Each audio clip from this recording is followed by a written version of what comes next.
Tackett Curtis. Yeah. Different defense here, but when he's healthy, what do you expect out of him, and what do you think he might be able to provide once you guys get to camp in this season?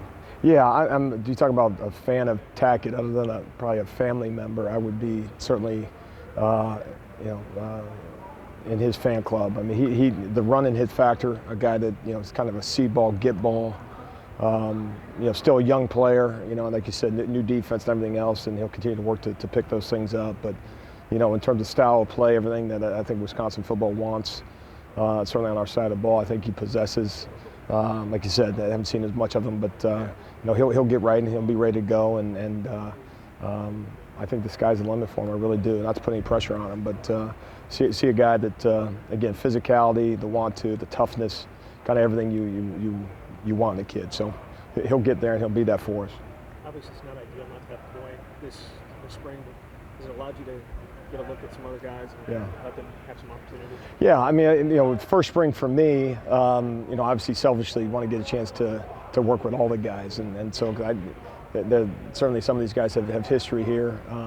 I don't, and so whether it's an understanding of the meeting room, how guys work that way, how they train on the practice field. So disappointed that way. Now the credit to him in terms of being locked in the meetings and kind of really being involved and that way. But it certainly does. It gives opportunities for the rep count and immediately goes up for some young players in the program.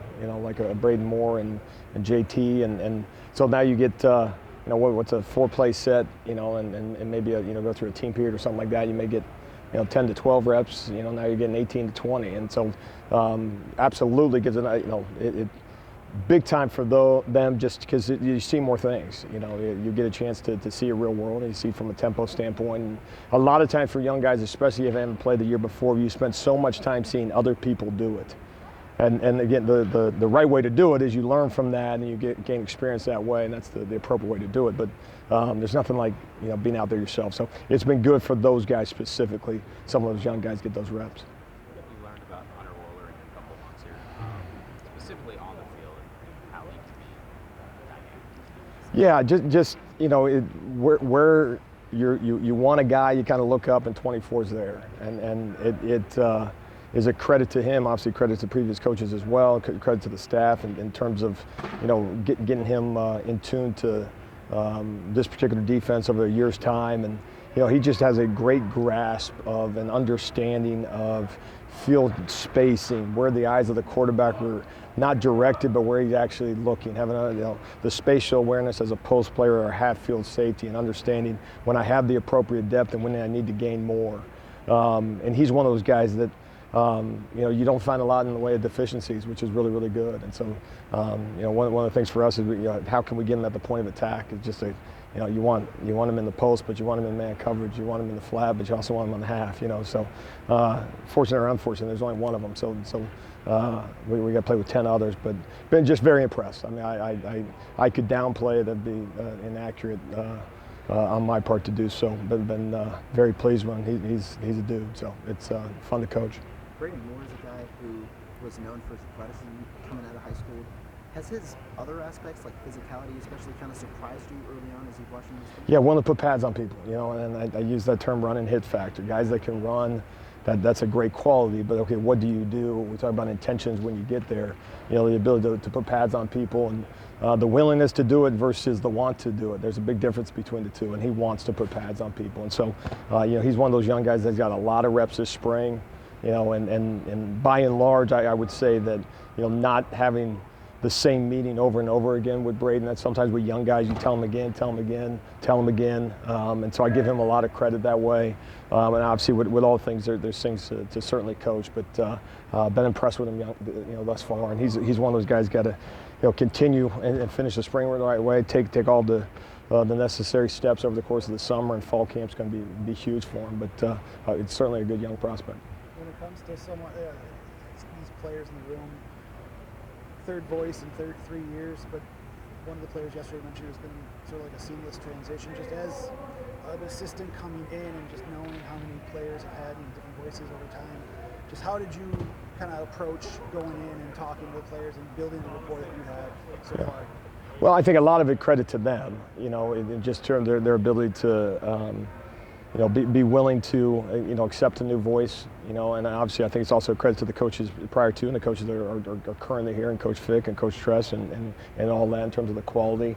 And so there's a belief in the next individual walking in there is going to have a wherewithal in terms of what is supposed to get done. So again, that's a respect factor that I have from them, and I've noticed that the willingness to be coached, and that doesn't just start with a new guy. That's something that's obviously been here for, I would suggest, a long time. But no, I think and the chief thing as a coach is try to get guys to play above their ability level.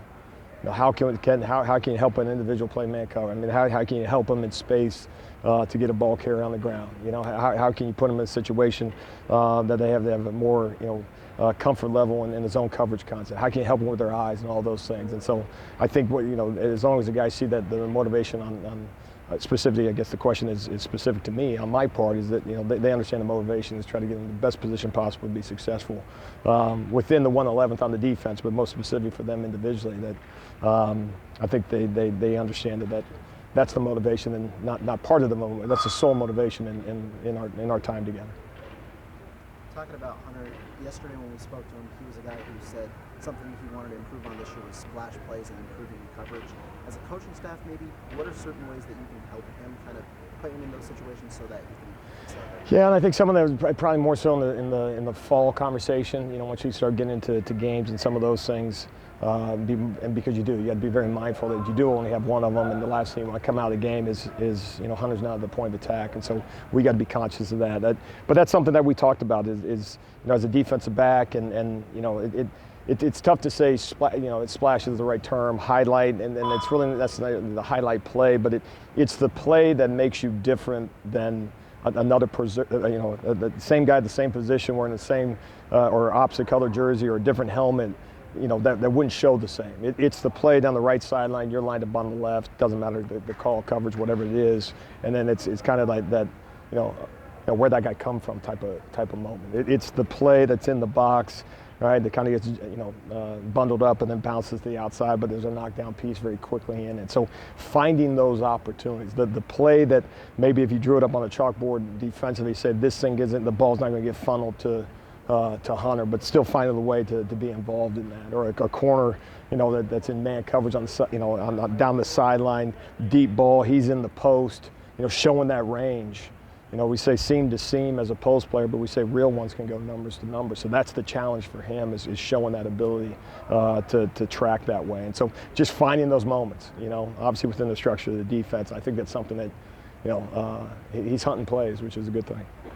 His versatility and also that of Austin, does that maybe allow you guys to play more safeties than you initially expected? It could be, and I think right now the motivation is to try to get as many reps as we possibly can for the most number of guys. Which the good thing is we've been, by and large, a couple guys have been banged up, but by and large the core of the group has been healthy, and so I think from a number of rep count we've been probably really on the plus side in terms of making sure guys get enough. Enough burn that way and get a chance to do a lot of different things. And then, like you said, you try to evaluate as you're going through it. Ultimately, what's your best 11 guys? And so if it ends up being multiple safeties, and the flip side is can you play more than two? Can you play more than two at nickel or something along those lines? And obviously, guys got to earn the right to play. But no, some guys have shown well, so it's been good.